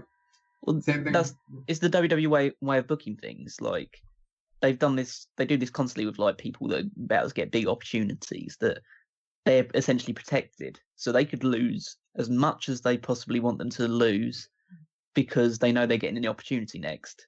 So they only need to win one match and then they're switched on and then they're right where they want them to be. So the idea of Roman losing constantly just reinforces a lot of this reverse psychology almost that, oh, he's got to win this match because they've had him lose all this time. So they're clearly gearing him up to win this, which is the complete opposite way that it should be. Yeah, but if you watch WWE for a year, then you know this is the way they do things. And I get that, but it just... You're fighting Brock Lesnar in the main event of WrestleMania because I don't care if Shinsuke won the Rumble. Whatever the Brock Lesnar match is will likely be the main event, barring a John Cena. Whether the Roman will be is the main event because he's main evented the last 3 WrestleManias. I just can't see Roman as a credible threat to Lesnar. Last time they were in the ring, Lesnar pinned him. You know what I mean? There's just... They've done a lot of damage to Roman in my eyes, and John has really just lost all steam. I was excited when he came out on Raw a couple weeks ago and cut the promo where he's like, you know, I have to win this, or there's no road to WrestleMania for me. Oh, that was so fucking stupid. I mean, I understand, like, that's his kind of logic, this sort of thing, but, like, really, John, you're not going to have a match at WrestleMania if you don't win this match? Really, John? It's you, John. But be serious, John. You're going to have a match at WrestleMania. Well, since... You could drag out Heath Slater or Curtis Axel or whatever, and you're still going to have a match on the main card at WrestleMania. Ever since they did the thing with Stephanie 4 years ago, where Stephanie was like, who do you think you are, John? A spot on WrestleMania has to be earned. I think that's been his whole story since then, you know? Like, I have to earn my spot. Yeah, but I understand that story, and they could go with that narrative, but he always does get a match at WrestleMania, so it doesn't really change anything, does it? And on the flip side of this, there's Rollins, who the last couple of weeks has like risen from the ashes of the horrible Jason Jordan thing and been made to look like, I want to be Raw's Iron Man, and then he goes and has the incredible performance in the Gauntlet match. I would like to see Rollins, you know, in a dream scenario, pick up the win here because he deserves a high spot at Mania. That's what I was thinking. Like, in terms, I think WWE shot themselves in the foot a little bit with that. In the idea that I like the idea of Rollins being in the match, even if it does turn this Elimination Chamber into a 7-man match, and I like the idea that he's now being pushed towards the main event scene. But they've pushed him so hard that people are going to be so pissed when Reigns wins this match. That Rollins hasn't won this. I'm starting to get a little bit more onto the side of things that maybe Braun Strowman gets in the mix too. Because they're not really building towards a Strowman Miz thing. And they could, you know, they can kind of cop out and make it like that. But I think that Balor Miz makes a lot more sense. Yeah, it does. And Strowman has really been hitting the Brock Lesnar stuff hard. And they have to know that Braun is over. So there's part of me that's thinking that we might get a triple threat at WrestleMania. That maybe... is not a match I want to see. Well, I mean, look at the way that they've been booking things. There's a good chance we can get Braun Strowman winning that championship instead of Roman Reigns. I mean, to be honest... There's no other stuff that they've been building up, really. It's either they do a rush job with something else, or we do some kind of like the two of them pin each other. And well, we literally just saw that. I know, that's what's weird about it. I think that WWE's in a situation where they didn't think about a lot of these, and they're either going to replicate a lot of the same things, or they're going to book themselves into corners. And I'm gonna go back to what you said about rebooking WrestleMania 31. So really, you cop out again on Roman and Lesnar, and you throw the other guy that's over into the match just to avoid having Roman and Lesnar. Because they didn't think about this a year ago. All they cared about a year ago was Brock said he wanted to fight Goldberg for the title and win the title at WrestleMania. And then they said, all right, we're going to throw out our plans with Jericho and Owens, and we're going to do that. And then it became, well, now we have Rock for the champion. I guess we build up Roman because we want Roman to be that guy. And then they spent this whole year just kind of going, well, we'll work our way towards that. We'll work our way towards that. And then they go, fuck, man, Roman actually isn't as over as we thought that he was going to be. And it's like, past 3 years could have told you that it didn't work the first time. Over because the night after Mania, he came out as a huge heel. And the very next week, they're like, I'm the big dog, yo. People love me. You know? If they would have just let Roman be the biggest piece of shit, he would have been the most over heel. Yeah. And they didn't want to do it. And in the process, Braun Strowman got over probably a lot more than they even expected him to. And they maybe not even expected him to be a babyface at the time. And now they booked themselves into a corner where they were like, well, we can't do Braun winning the title from... Because remember, Braun... he had enough momentum at SummerSlam that a lot of people were sitting there going, well, maybe Braun wins the title. Maybe Braun wins it at No Mercy. And it didn't end up happening. And that's because I think in WWE's mind, they were looking at this going, yeah, but we can't because we want to do that Roman Reigns match. And now they're at a time where they go, fuck, we probably should have done that. They were thinking, we squash Strowman, we give them the one-on-one with Lesnar, we squash Strowman there, and, it's all systems go with Brock and Roman. Then all we have is Roman left, and then we'll figure something else out for Strowman. And then in the meantime, they were like, Strowman's just getting more popular. All right, well, we'll put him in a match against Kane and Lesnar, and that way he can lose and whatever. And then it's like, oh, we got Elimination Chamber coming up. We can't do anything that doesn't have Strowman in there. Fuck, what do we do with that? I think that there's a chance that Strowman might win this as well. It might be Strowman and Roman that both win. It's not Elias. It's not Finn Balor. No. It's not John Cena. It's not The Miz, and it's not Seth Rollins. Either Reigns wins this on his own, or Strowman also wins it. I don't think Strowman wins it on his own. If they want to go with an absolute what the fuck, we could see Finn Balor win it. If they wanted to go with the what the fuck and have Balor actually say, I still haven't gotten my match for this title that I never lost. If Balor was ever going to have a Universal Championship match, he would have had it already. Yeah, I don't think that's... There's no way they would be saving that to WrestleMania. I think he's either in that Intercontinental thing with The Miz or he's in the Battle Royal. Yeah, unfortunately. Those are the two real options.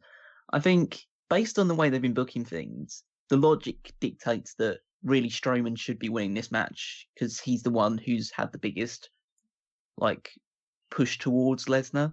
And then you obviously have the Balor versus Miz feud.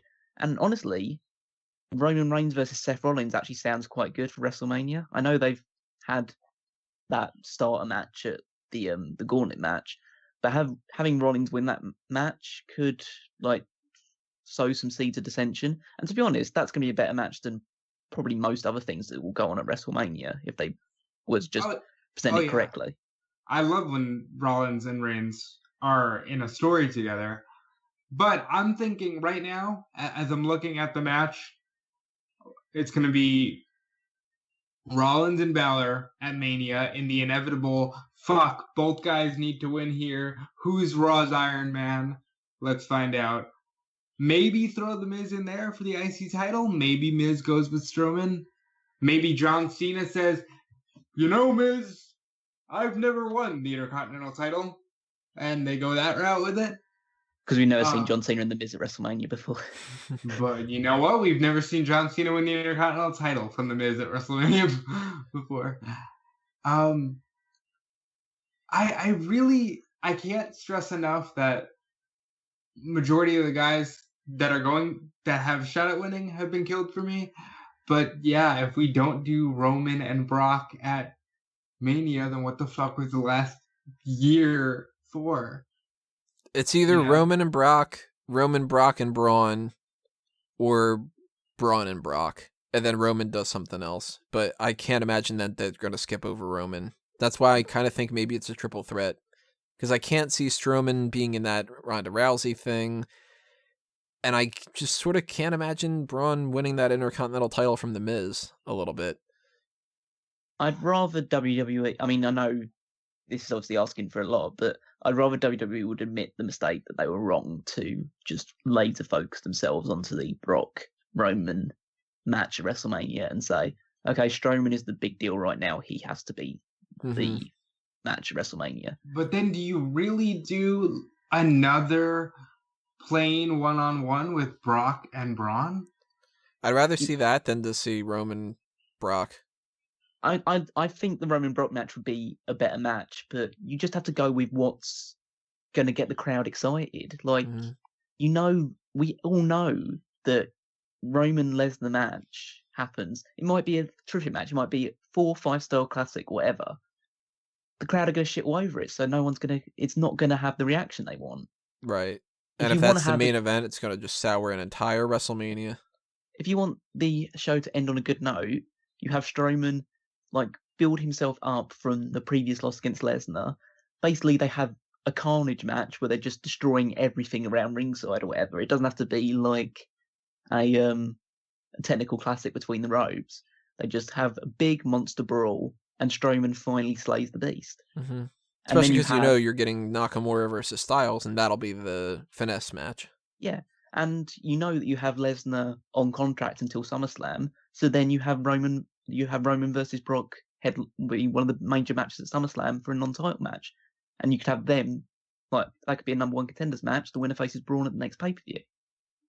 There's ways around that kind of stuff, but I'm just concerned what we're getting here is something that they didn't plan. Like that Asuka Nia Jax thing doesn't seem planned. I mean, if you're put the gun to your head and ask for a prediction, I don't know how many people would not say Roman Reigns for this one. Yeah, I mean, that's what it boils down to with that. If I have to pick, I'm picking Roman Reigns. Yeah, you have to know that there's been no secret the fact that the Roman Brock storyline has been what they focused on for WrestleMania. So unless they've had a major change of heart in that time, you can't see anything else happening, really. Well, are you guys going Roman as well? Kind of have to. I'm playing ending scenarios in my head. I had a really convoluted one with Roman and John where, Taker finally decides to extract his revenge against Roman. He pops up under the chamber or something. Tombstone's Roman. John says, hey, I'm not going to win this way. So Taker says, fuck you. Tombstone's John. And then Roman capitalizes on that because Roman's, isn't as morally sound. And that's how you get to John and Taker, since people seem to still think that's happening. Or if you're really going to go with a schmoz and somehow we get a 3-way, Roman and Braun break the chamber. and we go with, oh my god, both men are knocked out. Who's going to Mania? Find out tomorrow on Raw. Yeah. I don't even know if WWE was so reckless to have the chamber collapse on top of both of them. Well, no, I don't mean one of them spears the other through the chamber, fence, and then it swings open. Maybe a part falls off. I don't know. But I just can't see anything other than Roman Reigns is in the ring with Brock Lesnar at WrestleMania. Well, we're going to be tuning in this Sunday to figure out just what the hell WWE has planned, and there's a good chance that we end Elimination Chamber going, we don't fucking know. And we have to end up tuning in the Raw, and then Raw probably will go by in 3 hours and we still don't know and stuff, but you'll find out when we find out. That's how it happened at the Rumble. We walked away from the Rumble like, what the hell is going on with Ronda? I do have to say that this pay-per-view, despite the fact that there's only a couple of matches and there's still nothing's been confirmed, and even with the Rousey segment, which will probably suck the life out of the crowd, this is intriguing, at least. At least is asking a lot of questions. I have to agree. It's intriguing in the sense that if you open up your front door in the morning and you expect to see the newspaper and you see half of a tricycle and you go, I don't have any kids. Wait, why is it only half of a tricycle? Where's the other half? How did it get here? Why does it say Mark on the side of it? Who's Mark? Like, it's just like one of those kind of things where you go, I don't fucking understand. And sometimes you never get the answers to that. Who is Mark? Are we Marks? Is that how it works? No, we're Smark. Hey, God knows. I'm going to pull my hair out about this over the next couple of days when I'm writing up my articles and stuff. And by the end, when we are doing the post show, hopefully we've got some answers and we can kind of break this down instead of being like, but, like, you know, that kind of a thing. I'll say that I'm way more interested in the show than I was coming into this discussion. So. And I'm still way more interested in this show than I will be for Fastlane as well. So. Yeah, that's true. But you guys should be tuning in to the pay-per-view coverage on smarkoutmoment.com and, of course, the post-show as well. If you want to be aware of when we post that, subscribe to the channel and ring the bell for notifications. Follow us on Facebook and Twitter at smarkoutmoment as well. Follow these guys on their Twitter accounts and anything else that they want to be tossing out there. Callum, go ahead. I'll just toss out. You can follow me on Twitter at Wigmeister14. So get on Twitter now and do it. Yeah, I'm on social media at Dude Felice everywhere. DUDEFELICE. That's where you can follow me. And for an update on the Fanboys Anonymous side of things, everybody, the last time that I had checked we should have actually gotten some kind of a notification at some capacity about it not being monetized anymore if that was the case. And I'm going to check it one more time just to be sure with this kind of stuff. But the last time I had checked it, everything was showing up as monetized. Yep, it's still showing up as monetized. So I think I might be in the clear. And that is from all the support that you guys did with watching the videos and bumping up the playlist times and everything like that. That watch time was a huge factor. And thank you. If you want to be aware of how to help us in the future grow in other ways, there are Patreon accounts for Fanboys Anonymous and for Smark Out Moment. They're just .com/fanboysanonymous.com/Smark Out Moment. You can find all that stuff all over the place and stuff like that. If you are curious about anything else, like the t-shirt designs and stuff, just ask, drop a comment somewhere, and I'll let you in on any of that information. But for now, this is a 2-hour long edition. Editing time. You'll get it at some point. So you'll be hearing it when you hear it. Thanks for watching this, everybody. Drop your comments below and tell us what you thought of our predictions, what you think your predictions are, and anything else you want to chime in on. This has been another Smark Out Moment, and we are being counted out.